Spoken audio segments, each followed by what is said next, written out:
Survival is not just about staying alive. It's about finding hope, healing, and strength. This is The Survivor's Voice. I'm your host, Angie Sedore. Before we begin, this episode may contain discussions of trauma, abuse, or other sensitive topics. Listener discretion is advised. We don't recommend listening to this show with young children present, and we encourage you to prioritize your well-being.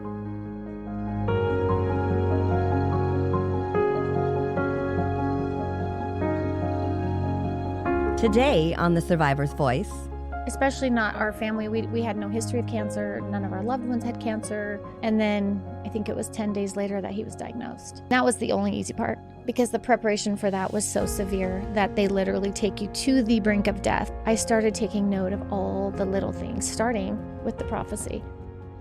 We're here today with Shelley, and we're looking forward to hearing all about her journey. Why don't you just kind of let us know, like, who you are today? What do you do? Let's start with where you're at today, and then we'll go back from the beginning and get back to here. Hi, my name is Shelley Harper, and I'm a mom. I'm a wife. Been married for 33 years, have 4 beautiful grown children. Grandma to 3 little cute grandbabies. We have several family businesses that I'm a part of. Strangely enough, now I'm actually an author. I'm working on my 2nd book. That is awesome. I have my 3rd one kind of starting out. Oh and my gosh. Yeah, so I'm just enjoying grandma life and mom life and kind of semi-retired life. Okay, that's fantastic. So let's get into your story. Tell me, let's start from the beginning. Oh, the beginning. Okay, so we'll start with the beginning of this particular journey of where 12 years ago, my husband was 45 years old, super healthy, former Marine, never got sick, never complained, didn't believe in doctors, rub some dirt on it kind of guy. He came down with a headache one day, and about 5 days later, he was diagnosed with leukemia. Oh my gosh. Did you take him to the hospital, the doctor? How did they discover that? Yeah, for the first few days, he just stayed in the bedroom, sucked down NyQuil. Kind of we left him alone. That's how he is when he gets sick. Just kind of leave him alone and he'll get through it kind of thing. When I came home from work one day, and I thought it was just the flu, to be honest. Yeah. When I came home from work one day, my youngest son was there and he said, "Mom, Dad doesn't want you to know this, but he's throwing up blood." So I immediately went into the bathroom and he was currently throwing up blood. And that's when he looked at me and said, I think you need to take me in. So for him to admit that he needed to go in, I was kind of shocked. But still, it didn't really register with me because I thought, oh yeah, he's probably got, he needs antibiotics. He's probably got a dry nose or whatever. Of course, well, nobody goes cancer. Right. Especially not our family. We had no history of cancer. None of our loved ones had cancer.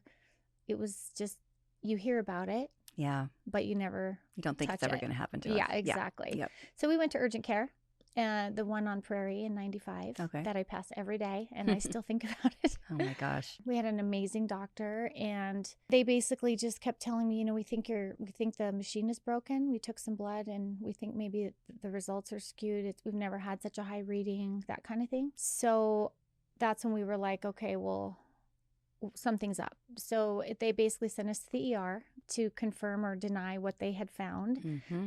And it's kind of interesting because when you have something really wrong with you, the ER people, they just get you right in. Like, we didn't wait. There was no waiting. Yeah. We were whisked into a room. It makes you nervous a little bit. Like, a little bit. Why are they treating me special? Why do they care now? Why do they care now? Why am I not waiting in the waiting room for 6 hours? No kidding. So they also got a very high reading on his white blood cells. And that's when they started throwing around the leukemia word. But they said, don't worry, because we think it's the good kind. I didn't know there was.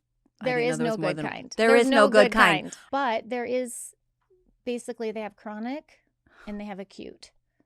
Chronic, I know several people now that I've met with chronic leukemia. And so they kind of treat it, but it's not like, it's not really here and now, you're going to die if you don't treat. You know what I mean? It's like kind of like a condition it. that you live with. Okay. So at that point, I was telling my husband, oh, look, it's going to be fine. We probably just need to give you vitamins.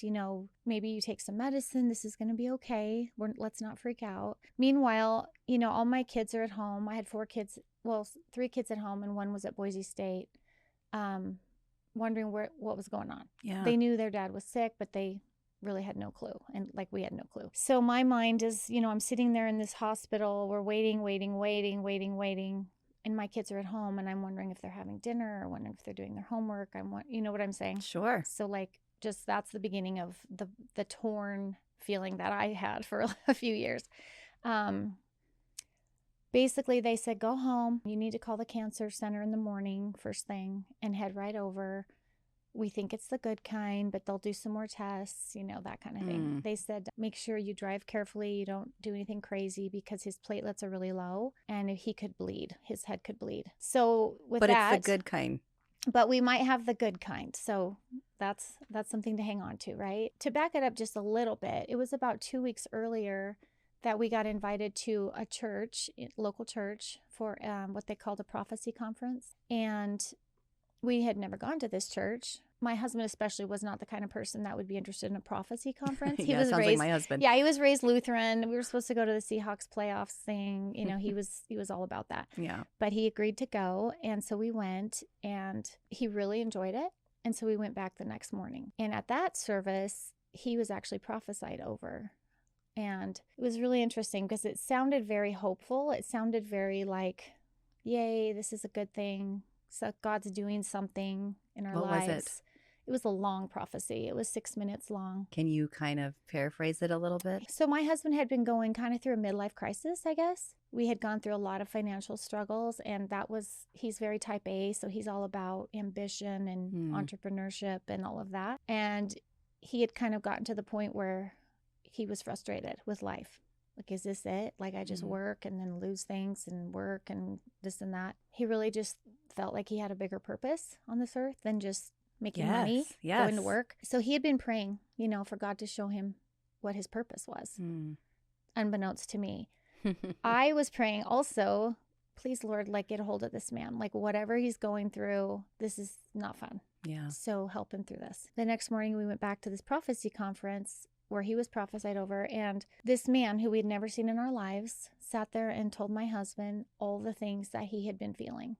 And my husband, this Marine, was bawling his eyes out, sitting there in this pew. 2 of our kids were with us, so we just watched him cry his eyes out, basically, while this man was saying things like, you've tried and failed. Entrepreneurship is for you.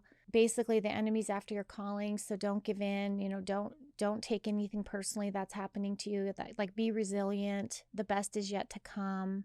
And then he said things like, this part of your life, you're supposed to make memories. Memories are the most important thing to your family. And he would say memories over and over and over again, which was super strange to us. We had no idea what he was talking about. Oh my God. We were just like, okay, yay, God loves you. He sees you. He gave you a special message. Yay, life's great. Let's get on with it. And then I think it was 10 days later that he was diagnosed. So needless to say, we were kind of like, I think we knew God was with him. I personally was like, we have this prophecy. You've been told your best days are ahead of you, and we are not going to let go of that. Yeah. So, okay, you've been diagnosed with leukemia, but this is all going to be okay. That's the sense that my kids and I had. Yeah. So to follow up, we went to the hospital the cancer center the next morning where we spent hours and hours and hours waiting for all the test results. They also said to him, we think it's the good kind.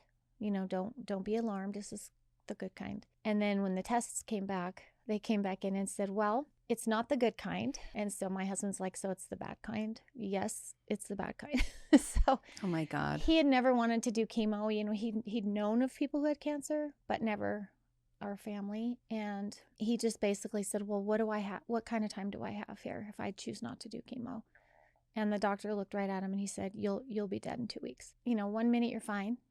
The next minute you're going to be dead in 2 weeks. Huh. And it's a slap across the face. Your brain can't even catch up. You can't even compute that. No. It was go straight to Sacred Heart. You have a doctor waiting for you. Go to the ER. They'll whisk you in. They'll put you in. You're starting chemo tomorrow. And off we went down this cancer journey. Wow. that we never asked for. Yeah. It was heavy and it was fast. And I just immediately, of course, texted my family, texted his brothers. This is what we're dealing with. Then it was all the people who had all the questions and trying to tell our kids what was going on. And how did your kids handle that? In different ways. They were different ages. So 12, 16, 18, and 19, or sorry, 12, 16, 17, and 19. So they all handled it differently. My 19-year-old, once we were in the hospital, I think it was by the end of that day that he showed up at the door of the hospital room. I said, "What are you doing here?" And he said, I quit school. I'm here." So that's how he handled it. He quit school. He put his life on hold to be with us. My 16-year-old, it was really rough on him. And he kind of handled it by just going internal. My 12-year-old and my daughter, who was 17, they cried a lot. I mean, they were very vocal about it. Yeah. They were just crying a lot. Every time I would come home from the hospital, they were crying, "Mom, is Dad going to die?" So yeah, that's kind of how they handled it. Meanwhile, they're getting good grades. They're going to driver's ed. They're getting asked out to homecoming. They're wanting to go school shopping. Yeah. Normal life. Because It's life their life still is still continuing on. Mm-hmm. How did you handle it? I went into game face mode. Women are super strong. Yeah. And I went into do whatever you have to do. Survival mode. Survival mode for sure. It was, I think, 2 weeks in the hospital the first time. And that's chemo every day? Yeah, I think his chemo, it was supposed to last about a week at a time. So he would be admitted every week, every time he would do it. And then he would get a couple weeks out. And then you come back and then you would get a couple weeks out. Okay, so leukemia, let's talk about that. So some people might not understand what type of cancer that is. Where is it in your body? Yeah, it's weird. It's in your blood. It's a blood cancer. So your bone marrow freaks out because there's cancer in your bone marrow. So now you don't make blood. Your blood is just totally skewed. The treatment is to kill your blood, to kill all your blood cells, your stem cells, and then they give you more blood of someone else so that you can survive until you get to this point where you're in some kind of a remission. The main treatment is a bone marrow transplant. So then the chemo is throughout the whole body. Yeah, so it's intravenously. Okay. So I think we figured out that all in all, he was in the hospital, I think, for about 6 months total. Wow. In and out, in and out, in and out. What was he like when he was home? He was a zombie. He was a shell of a human. He was in bed all the time. He tried to be, helpful. He tried to participate. He tried to parent. He tried to do all the things. But, he was exhausted. He was throwing up constantly. And then he was doing pretty well. And then something went wrong and the leukemia went to his brain. So leukemia, I think in men, it tends to go to your brain and your testicles if it spreads. So for him, it went to his brain. And that's when things really, really went downhill for all of us. Because then it was, headaches, really bad headaches. It was neurological symptoms. That was a bad turn of events. At that point, they really turned the heat up in his treatment. So then on top of the intravenous chemo, he was also getting what they call intrathecal chemo, which was directly into his brain. So they implanted a device in his head, which he still has a lump. He walks around with a lump on his head. That is a port. It's a plastic, some sort of plastic thing that they stick tubes down into your brain. And so when he would go in for chemo there, sometimes it was at the hospital, sometimes it was just at the cancer clinic in Spokane. They literally get a needle and they put chemo into your brain. And my husband said it sounded like pouring paint into a paint can. Like it was just this echoey type of weird sensation. And then within minutes, he was throwing up so violently and for so long. It was just horrific. I don't know how anyone could go through that. I don't know how anyone could go through that. And this was I think they did this 16 times or something. So that's when it started to get pretty darn rough. In the middle of all of that, we took a trip to Seattle. All of you, even him? My kids came with too. Okay. Yeah, we were in this together. That's just kind of how we are. We're all in. Everyone's in. Even if we don't want to be, we're there. So we took a trip to Seattle to go over his plan. When we first got diagnosed, it was January, February. How many years ago? 12. And the doctor said, you'll probably get your transplant around October. So it would be 9 or 10 months of chemo and then your transplant. At this point, the cancer in the brain really sped everything up. It was okay, now we need to hurry. We need to somehow get you back into remission if we can, and then get you to Seattle quick. And so at this point, they were trying to find the match and all that. So we went to Seattle where they did a million tests on him, like heart test, lung test, brain test, regular test, blood test. They tested his brothers to see if they were a match. And siblings are only a match about 25% of the time.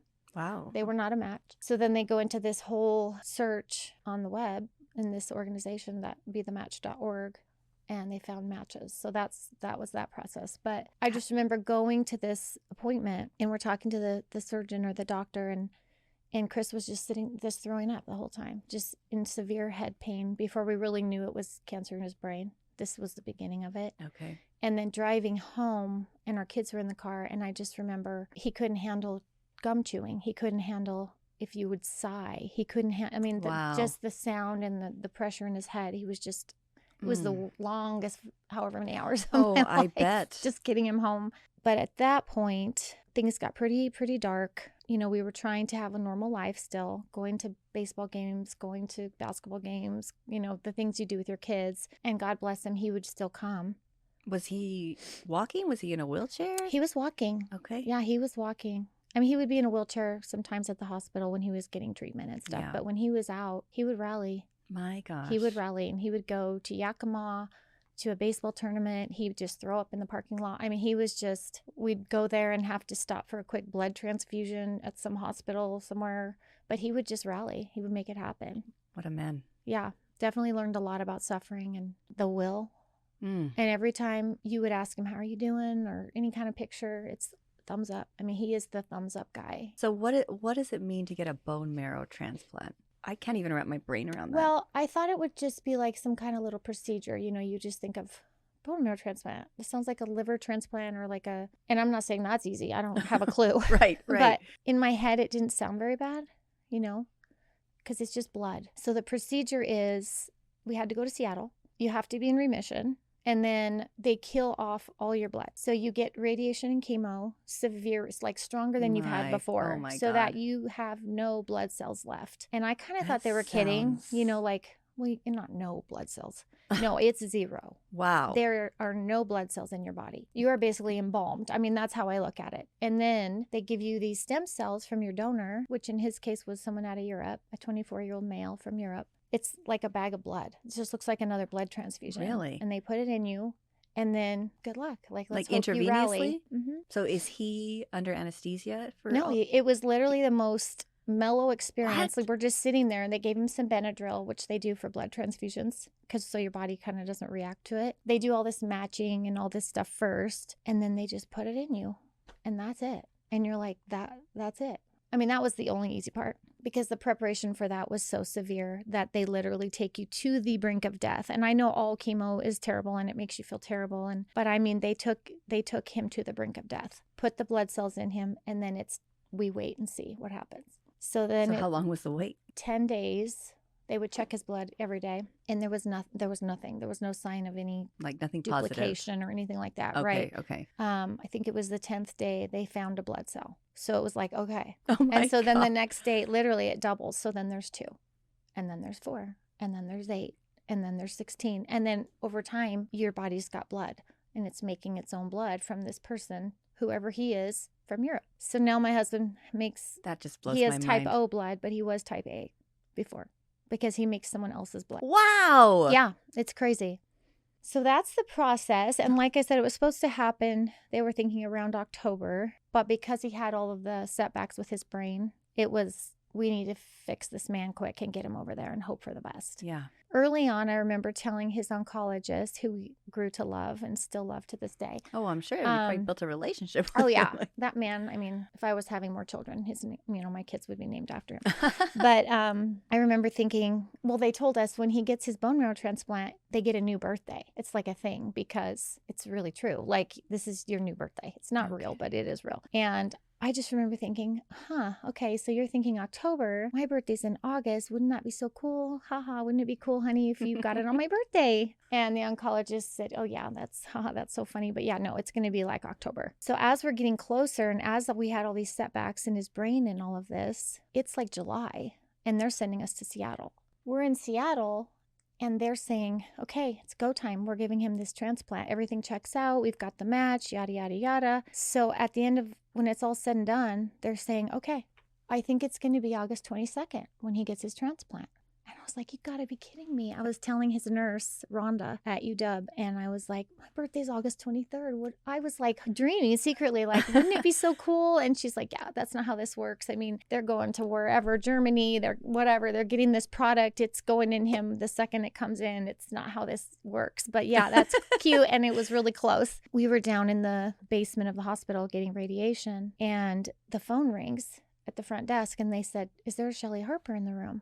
And I'm like, who would call me here? No one even knows we're getting radiation right now. So I pick up the phone. It was Rhonda, the nurse. She said, I have to tell you something amazing. She said, there was some kind of delay, and he's getting his transplant on August 23rd, which is my birthday. I mean, there were so many stories like that through our process that are just, I'm sorry, they are just way too they're not coincident. And I started taking note of all the little things, starting with the prophecy that God did, how he showed up for us during this journey. And that's why I wrote the book, because there's too much goodness. There's too many amazing things, that stars that had to align for things to happen and to go well. How long was the process from start to finish? I don't know if it's ever really over. So, I mean, last year was his 10-year mark, and we finally stopped seeing the oncologist. Oh my goodness. So that gives you an idea. Wow. Of how it's not ever really over. Yeah.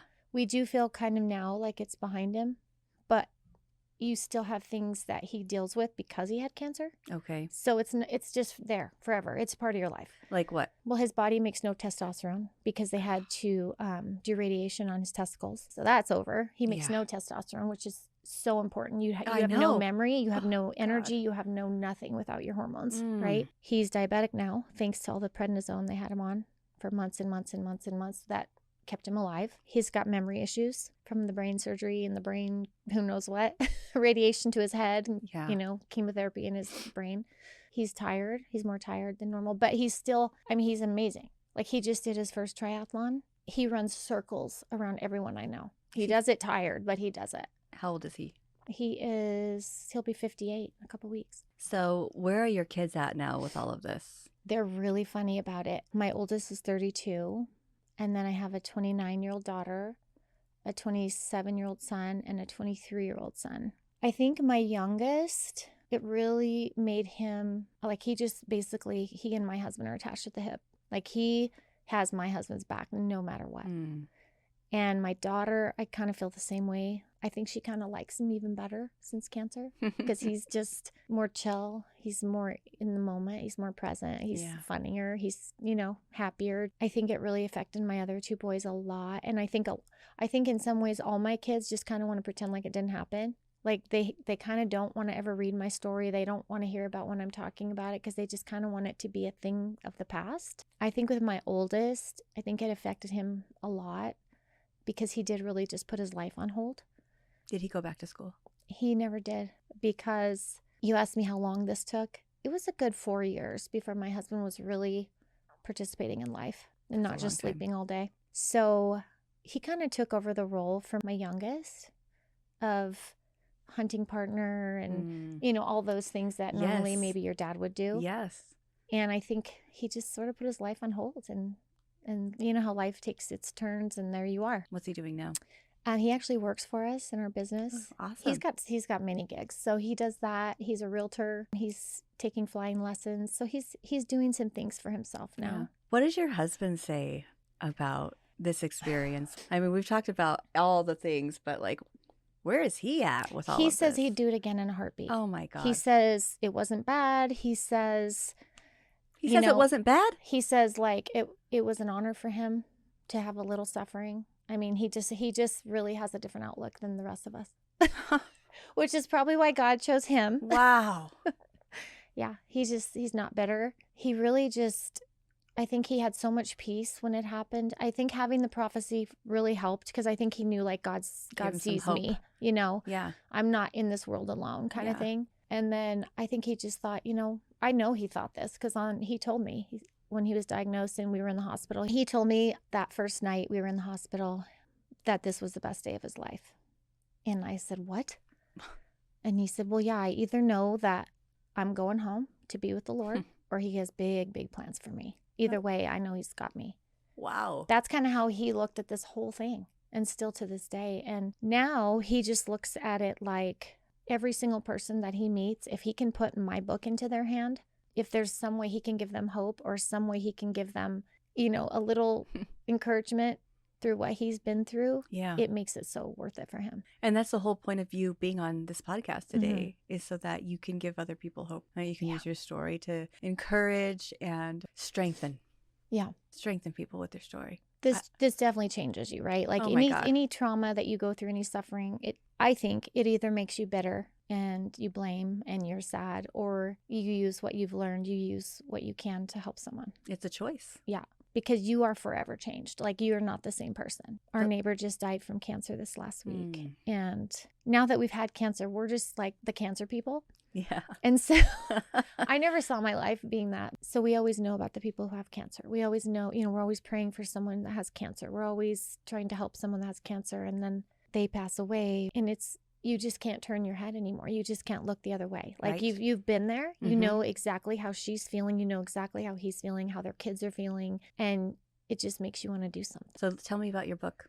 The book, like I said, it was kind of just little tidbits and notes that I had made. I kind of look at it as like, a yellow brick road, how God, he just kind of lined the steps for us and said, okay, now this, okay, now here, okay, now that. Trust me here. And it wasn't normal. Like, it wasn't how I used to live my normal life. I didn't get those little nuggets on a daily basis.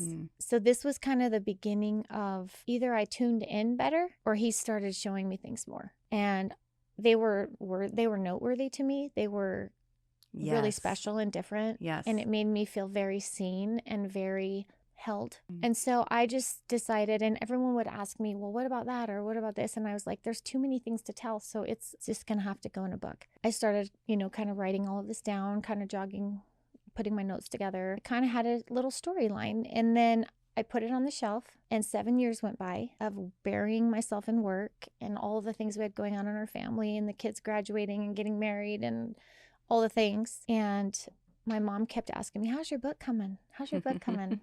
And it was just sort of that little seed planted. And then during COVID, I knew it was time. Yep. I felt God prompting me to write the book. And I remember saying to him, I was home and I was doing laundry. And I remember saying to him, I will, but I have zero clue how to do this. I have no direction. That's the which best is place how to I be. spend most of my life, Yeah, completely clueless. He put a name in my heart to call. And I said, okay, I will. I will later. Well, later that same day, this person called me. And he was an editor.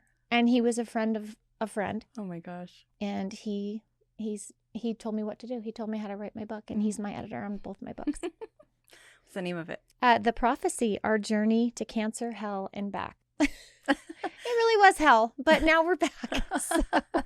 And you can find it on Amazon. Awesome. Well, I look forward to reading it. Thank you. I mean, even just this small window into the experience that you guys had, I want to dive in. Oh, awesome. I hope you do. I could just sit here and cry the rest of the day. But it has a good ending. It does. Thank God. And I was nervous. I was nervous in the beginning because I thought, is he still alive? I always forget that. He's alive and well. I'm so glad he is. I'm telling you, the man, it's the miracle was big at the time, but every day that goes by that he is so well is to me, it's a reminder every single day of the miracle God really did, because he has no business being here. He has zero business being here. And we are so grateful. Yeah. Is there anything else that you want to share before we wrap this up? Anything? What would you tell people that I would listening? say bethematch.org, get on the list. That's my plea to you. Get on the list. See if you're a match. Because there are people out there right now, mommies and daddies, and they don't have a match. Because maybe they have an ethnicity. My husband was Norwegian, so it worked out for him. But I'm half Mexican. We have different background. Yeah. And we need people to get on that list. So bethematch.org, sign up, see if you're a match. It's super easy. They just swab your cheek. You swab your own cheek and you send it in.